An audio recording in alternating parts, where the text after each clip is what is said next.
ನಮ್ಮೂರ ಅಪರೂಪದ ಸಾಧಕ ನಲಿಕಲಿ ರವೀಂದ್ರ ಆರ್ಡಿ.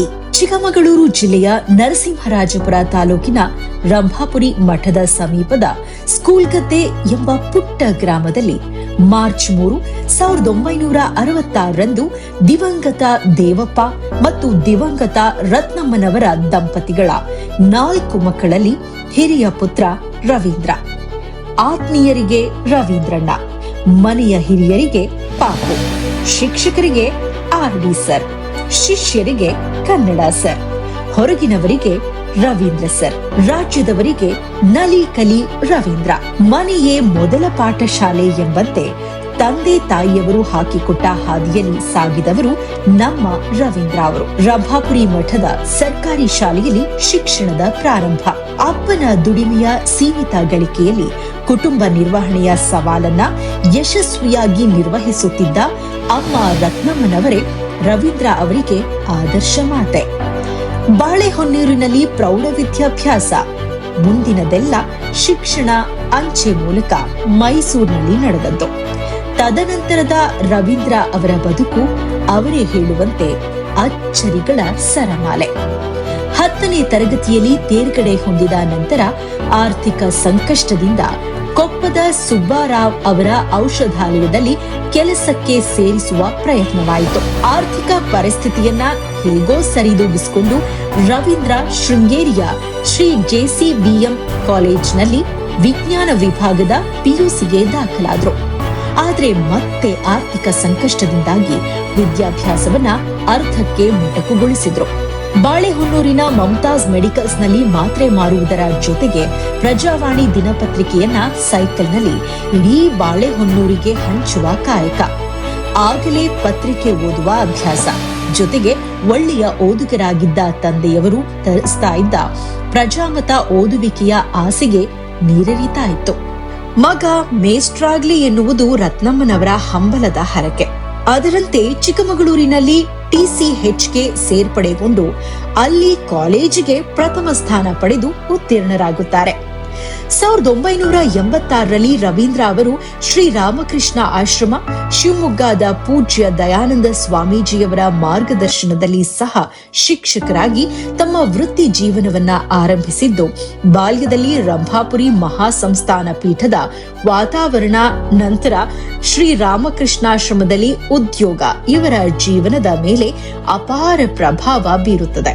ಸರ್ಕಾರಿ ಉದ್ಯೋಗಕ್ಕಾಗಿ ಪ್ರಯತ್ನವನ್ನ ಪ್ರಾರಂಭಿಸಿದ ರವೀಂದ್ರರವರು 11ನೇ ಮಾರ್ಚ್ 1989ರಂದು ಚಿತ್ರದುರ್ಗ ಜಿಲ್ಲೆಯ ಚಳ್ಳಕೆರೆ ತಾಲೂಕಿನ ಕ್ಯಾತನಮಾಳೆಯ ಸರ್ಕಾರಿ ಹಿರಿಯ ಪ್ರಾಥಮಿಕ ಶಾಲೆಯಲ್ಲಿ ಶಿಕ್ಷಕರಾಗಿ ಸರ್ಕಾರಿ ಉದ್ಯೋಗಕ್ಕೆ ಪದಾರ್ಪಣೆ ಮಾಡುತ್ತಾರೆ.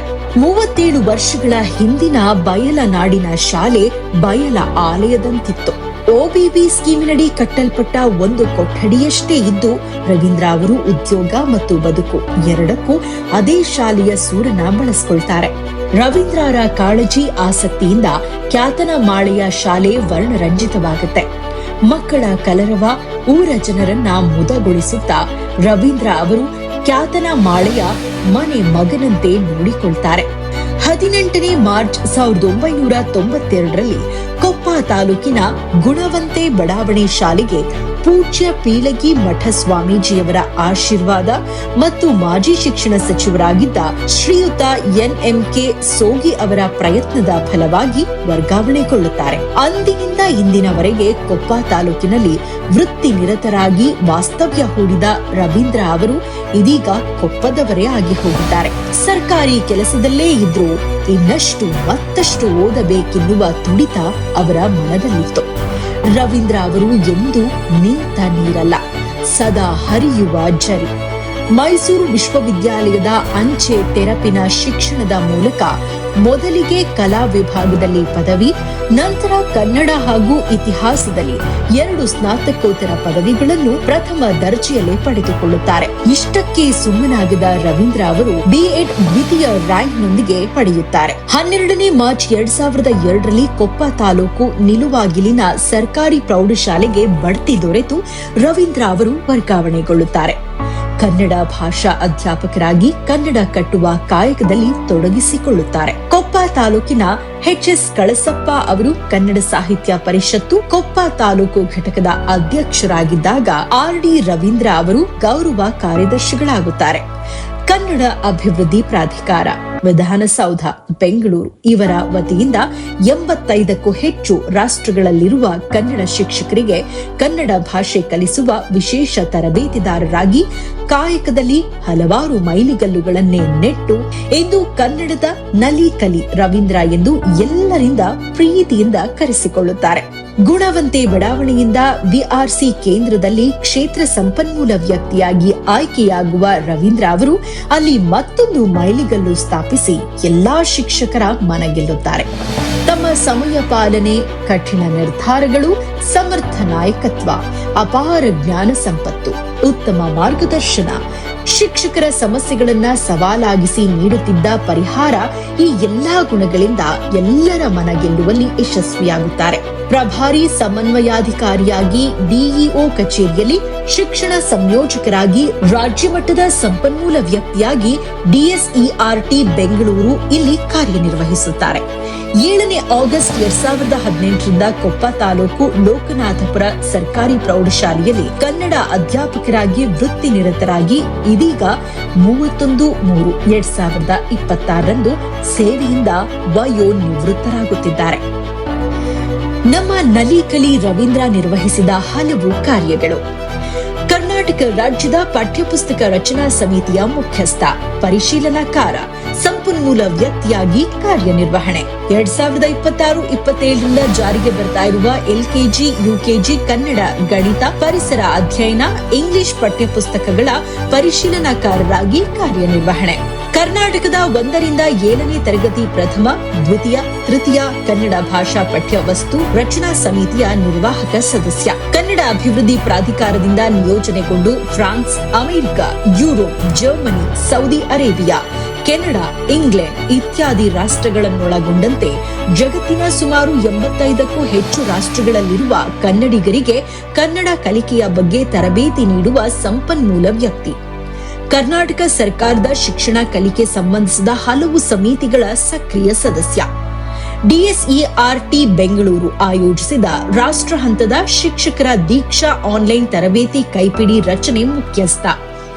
ಕರ್ನಾಟಕದ ಶಿಕ್ಷಣ ಇಲಾಖೆ ಸಿದ್ಧಪಡಿಸಿದ 100ಕ್ಕೂ ಹೆಚ್ಚು ಶಿಕ್ಷಕರ ತರಬೇತಿ ಕೈಪಿಡಿ ರಚನಾ ತಂಡದ ಸದಸ್ಯ, ಮುಖ್ಯಸ್ಥ, ಪರಿಶೀಲನಾಕಾರ, ತರಬೇತುದಾರ.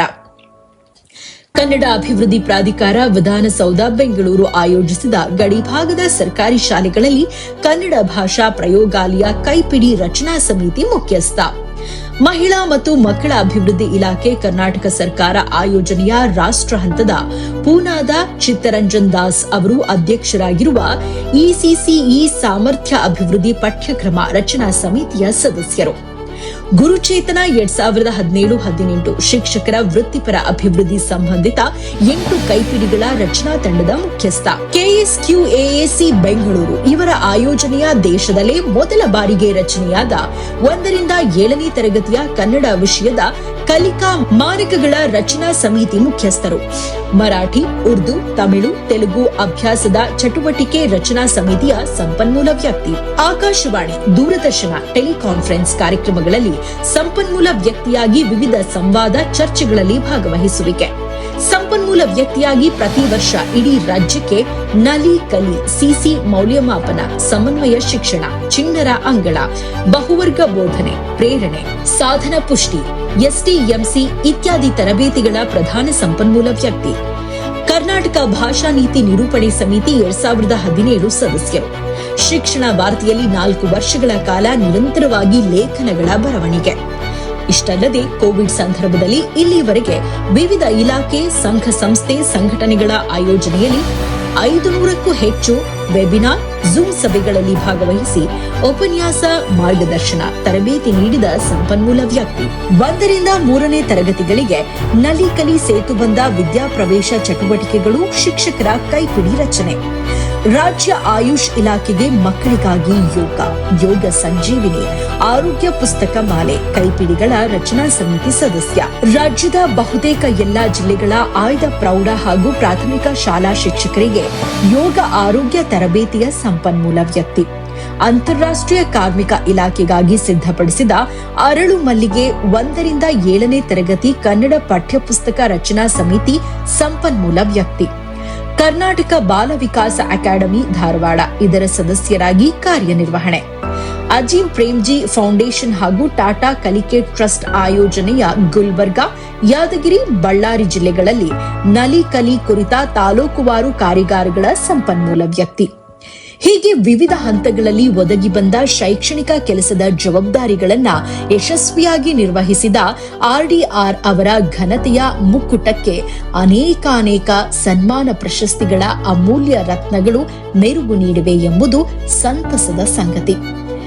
ಕರ್ನಾಟಕ ಸರ್ಕಾರದಿಂದ ಕರ್ನಾಟಕ ರಾಜ್ಯ ಉತ್ತಮ ಶಿಕ್ಷಕ ಪ್ರಶಸ್ತಿ, ಕರ್ನಾಟಕ ಶಿಕ್ಷಕರ ಪ್ರತಿಭಾ ಪರಿಷತ್ ಹಾಗೂ ಸೂರ್ಯ ಫೌಂಡೇಶನ್ ಬೆಂಗಳೂರು ವತಿಯಿಂದ ಶಿಕ್ಷಣ ರತ್ನ ರಾಜ್ಯ ಪ್ರಶಸ್ತಿ, ಬಯಲು ಸೀಮೆ ಸಾಮಾಜಿಕ ಸಾಂಸ್ಕೃತಿಕ ಸಂಘ ತಿಪಟೂರು ಇವರ ವತಿಯಿಂದ ಉತ್ತಮ ಕನ್ನಡ ಸಾಧಕ ಸಾರ್ವಜನಿಕ ಸನ್ಮಾನ, ಬಾಳೆಹೊನ್ನೂರು ಅಯ್ಯಪ್ಪ ಸೇವಾ ಸಮಿತಿ ವತಿಯಿಂದ ವಿದ್ಯಾರತ್ನ ಉತ್ತಮ ಶಿಕ್ಷಕ ಪ್ರಶಸ್ತಿ, ಶಿಕ್ಷಣದಲ್ಲಿ ಹಿರಿಮೆಗಾಗಿ ಪುರಸ್ಕಾರ, ಕ್ರಿಯಾ ಸಂಶೋಧನೆಗೆ ರಾಜ್ಯ ಮಟ್ಟದಲ್ಲಿ ಪ್ರಥಮ ಸ್ಥಾನ, ಕರ್ನಾಟಕ ರಾಜ್ಯ ಶಿಕ್ಷಕರ ಪರಿಷತ್ ಬೆಂಗಳೂರು ವತಿಯಿಂದ ಡಾಕ್ಟರ್ ರಾಧಾಕೃಷ್ಣನ್ ಪುರಸ್ಕಾರ, ಶ್ರೀ ಕುವೆಂಪು ಸಮುದಾಯ ವೇದಿಕೆ ಬೆಂಗಳೂರು ವತಿಯಿಂದ ಶಿಕ್ಷಕ ಶ್ರೀ ರಾಜ್ಯ ಪ್ರಶಸ್ತಿ, ಶ್ರೀ ಕೆಂಪೇಗೌಡ ಯುವ ವೇದಿಕೆ ಬೆಂಗಳೂರು ವತಿಯಿಂದ ನೃಪತುಂಗ ರಾಜ್ಯ ಪ್ರಶಸ್ತಿ, ಲಯನ್ಸ್ ಸೇವಾ ಸಂಸ್ಥೆ, ರೋಟರಿ, ಕೊಪ್ಪದ ವಿವಿಧ ಸ್ಥಳೀಯ ಸಂಘ ಸಂಸ್ಥೆಗಳಿಂದ 100ಕ್ಕೂ ಹೆಚ್ಚು ಸಾರ್ವಜನಿಕ ಸನ್ಮಾನ, ಧಾರವಾಡದಲ್ಲಿ ಅಖಿಲ ಕರ್ನಾಟಕ ಶಿಕ್ಷಕರ ಸಮ್ಮೇಳನದ ಸರ್ವಾಧ್ಯಕ್ಷತೆ ಸ್ಥಾನ, ಕನ್ನಡ ಸಾಹಿತ್ಯ ಪರಿಷತ್ ಇಂದ